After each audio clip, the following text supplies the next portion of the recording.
செய்தி சொல்லக்கூடாது, மெசேஜ் பண்ணக்கூடாதுன்னு நீங்கள் நாளைக்கு மெசேஜ் பண்ணீங்கன்னா நாங்கள் உங்களை கொலை செஞ்சிருவோம் உங்கள் குடும்பத்தை.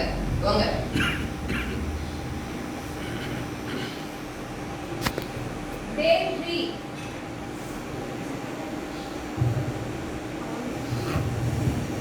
பரலோக ராஜ்யம் சமீபமாக இருக்குது.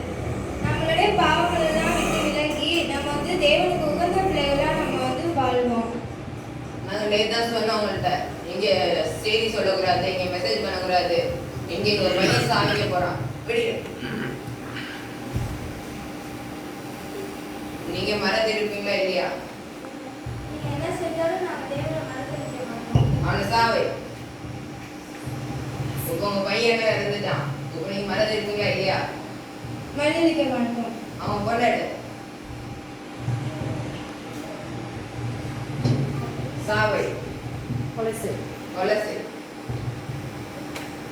உங்க பையனும் உங்க பொண்ணும் இறந்துட்டான், இப்போ நீங்க மறந்துருக்கீங்களா இல்லையா?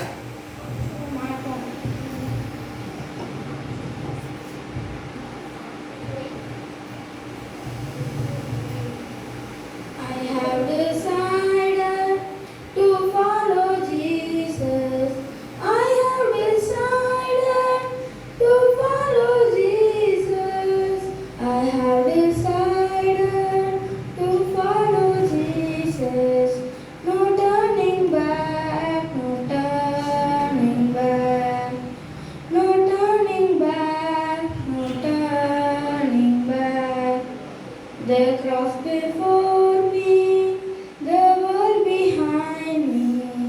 The cross before me, the world behind me. The cross before me, the world behind me. No turning back, no turning back, no turning back, no turning back. உங்க பையன் உன் பொண்ணு உன் ஐஃபோன் இறந்துட்டு, இப்போ நீ மறந்துருக்கியா இல்லையா? மாட்டேன். இப்போ நீ என்னென்ன பண்ணலாம்? எஸ் மறுதளிக்கவே மாட்டேன். இப்போ நீனும் சாவிப்ப.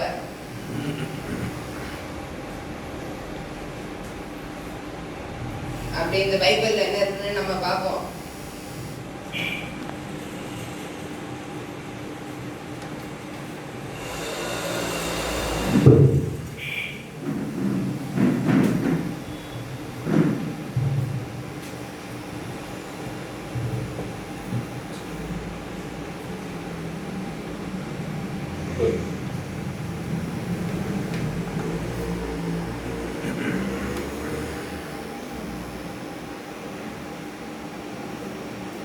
பைபிள் என்ன சொல்லுது?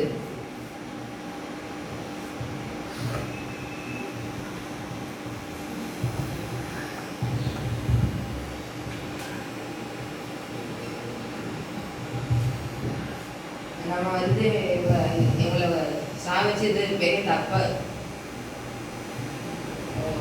நம்ம வந்து ஜீசஸ் மன்னிப்பை கேட்போம், நம்ம ஜெபிப்போம். நாங்கள் என்ன செஞ்சோம் எங்களை மன்னியும். ஆமென்.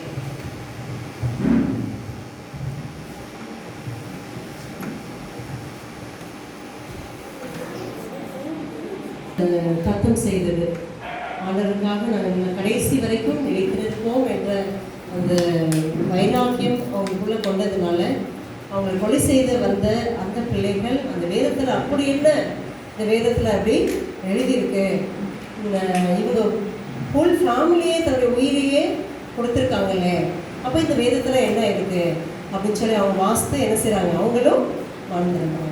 இந்த ஃபேமிலி ஆண்டவருக்குன்னு தன்னை ஒப்பு கொடுத்தது நிமித்தம் அவர்களுக்கு இப்படி அவங்க உயிரை கொடுத்துருக்காங்களே, அப்போ இந்த வேதத்தில் என்ன அப்படி மகத்துவமான காரியம் கொடுத்துருக்குது என்று சொல்லி அவர்கள் நினைத்து அதை வாசித்து அவர்கள் என்ன செஞ்சாங்க, மனம் திரும்புறதுக்கு அது ஒத்தாசையாக.